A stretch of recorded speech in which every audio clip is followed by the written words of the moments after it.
आध्यात्मिक पथ की कहानी सुनने वाले सभी श्रोतागणों को जय श्री राधे, जय श्री कृष्णा। महाभारत की गंधारी का कटु सत्य। गंधारी गंधार देश के सुबल नामक राजा की कन्या थी। गंधार के होने के कारण उसे गंधारी कहा जाता था। गंधार आज के अफगानिस्तान का एक क्षेत्र था जिसे आज कंधार कहा जाता है। गंधारी के भाई का नाम शकुनी था। शकुनी दुर्योधन का मामा था। यह हस्तिनापुर के महाराज धृतराष्ट्र की पत्नी और दुर्योधन आदि कौरवों की माता थी। गंधारी का इच्छा के विरुद्ध विवाह। कहते हैं कि गंधारी ने धृतराष्ट्र से मजबूरीवश विवाह किया था। इसका कारण भीष्म थे। धनदेय महाराज धृतराष्ट्र के लिए भीष्म ने गंधार नरेश की राजकुमारी का बलपूर्वक विवाह धृतराष्ट्र से करवाया था।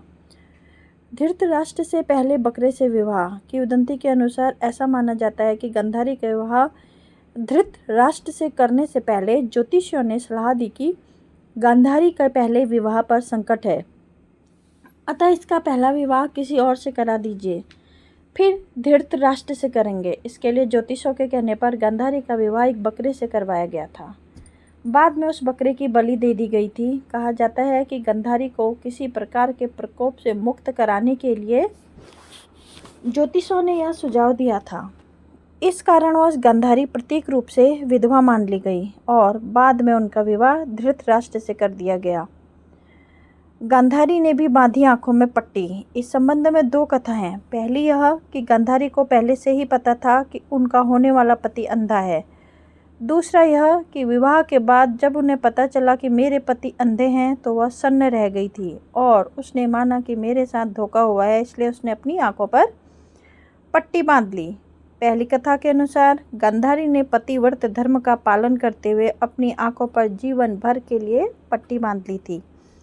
इसी कारण गांधारी का संसार की पतिव्रता और महान नारियों में एक विशेष स्थान आज भी है।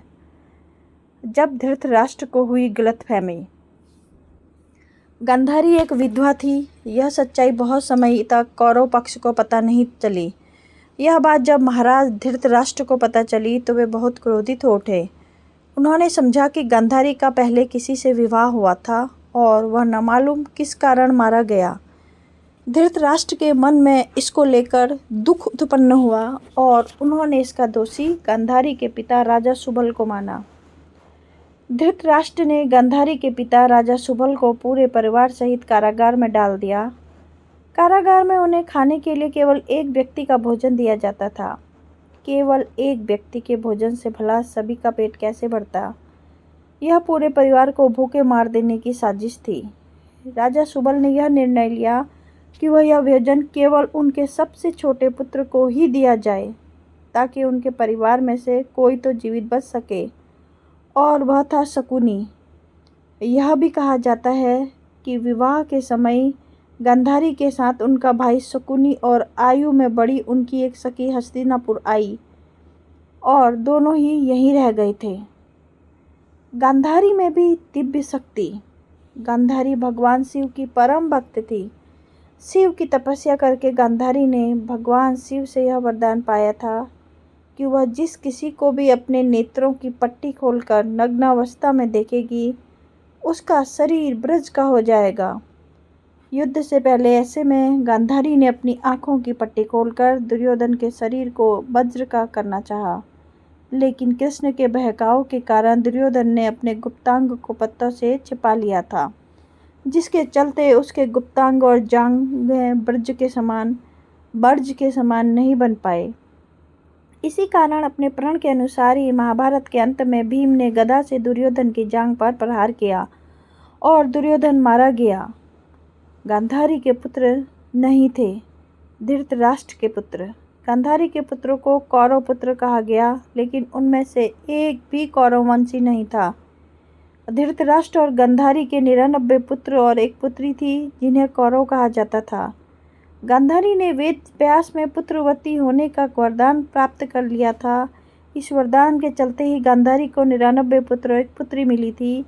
उक्त सभी संतानों की उत्पत्ति 2 वर्ष के बाद कुंडों में से हुई थी। गांधारी की बेटी का नाम दुशाला था। गांधारी जब गर्भवती थी तब धृतराष्ट्र ने एक दासी के साथ सहवास किया था, जिसके चलते युयुत्सु नामक पुत्र का जन्म हुआ। इस तरह कौरव 100 हो गए। कुंती से भी गांधारी की प्रतिद्वंदिता। कुंती के पुत्र पांडव थे और गांधारी के पुत्र कौरव। प्रारंभ में दोनों ही एक ही महल में रहती थी, लेकिन राजगद्दी के चक्कर के में दोनों ने अप्रत्यक्ष रूप से प्रतिद्वंदिता रहती थी। कुंती एक अद्भुत महिला थी। पति की मृत्यु के बाद कैसे उन्होंने अपने पुत्रों को हस्तिनापुर में दाखिल करवा कर गुरु द्रोणाचार्य से शिक्षा दिलवाई और अंत में उन्हें राज्य का अधिकार दिलवाने के लिए प्रेरित किया, यह सब जानना अद्भुत है। जिस तरह कुंती ने संघर्ष किया, उसी तरह गांधारी ने भी संघर्ष किया। फिर भी दोनों की महिलाएं एक दूसरे के सुख दुख में साथ नहीं देती थी। पुत्र और भाई के वश में गांधारी। शकुन ने गांधारी व धृतराष्ट्र को अपने वश में करके धृतराष्ट्र के भाई पांडु के विरुद्ध षड्यंत्र रचने और सिंहासन पर धृतराष्ट्र का आधिपत्य जमाने को कहा था। शकुनी की जब यह चाल किसी के कारण से सफल रही, उसका सम्मान और बढ़ गया। गांधारी अपने भाई की चाल को समझती थी और वह अपने पुत्रों को बुराई से दूर रहने को कहती थी, लेकिन उसकी नहीं चलती थी। पति, भाई और पुत्र के बीच गांधारी विवश थी। श्री कृष्ण को साफ। गांधारी ने सभी 100 पुत्र महाभारत के युद्ध में मारे गए। अंत में दुर्योधन का जब भीम ने वध कर दिया, महाभारत के युद्ध के पश्चात सांत्वना देने के उद्देश्य से भगवान श्री कृष्ण गांधारी के पास गए। गांधारी अपने 100 पुत्रों की मृत्यु के शोक में अत्यंत व्याकुल थी। भगवान श्री कृष्ण को देखते ही गांधारी ने क्रोधित होकर उन्हें श्राप दिया कि तुम्हारे कारण जिस प्रकार से 100 पुत्रों का नाश हुआ, उसी प्रकार से तुम्हारे वंश का भी आपस में एक दूसरे को मारने के कारण नाश हो जाएगा। भगवान श्री कृष्ण ने गांधारी से कहा, देवी, मैं आपके दुख को समझ सकता हूँ। यदि मेरे वंश के नाश से तुम्हें आत्म शांति मिलती है तो ऐसा ही होगा। भगवान श्री कृष्ण ने माता गांधारी के उस शाप को पूर्ण करने के लिए अपने कुल के यादवों की मति फेर दी।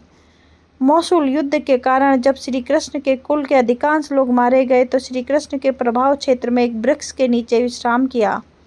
वहीं पर उनको एक भील ने भूलवश तीर मार दिया, जो कि उनके पैरों में जाकर लगा। इसी को बहाना बनाकर श्री कृष्ण ने देह को त्याग दिया। उसके बाद द्वारिका नगरी समुद्र में डूब गई। गांधारी की मृत्यु। युधिष्ठिर के राज्याभिषेक के बाद धृतराष्ट्र, संजय, कुंती और गांधारी ने संन्यास ले लिया और वे अपना आगे का जीवन बिताने के लिए जंगल में कुटिया बनाकर रहने लगे।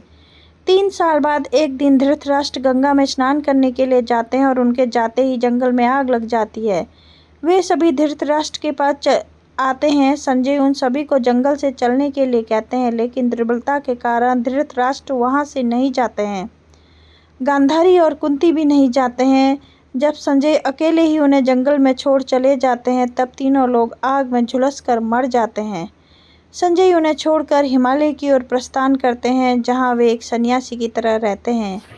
बाद में नारद मुनि युधिष्ठिर को यह दुखद समाचार देते हैं। युधिष्ठिर वहां जाकर उनकी आत्म शांति के लिए धार्मिक कार्य करते हैं।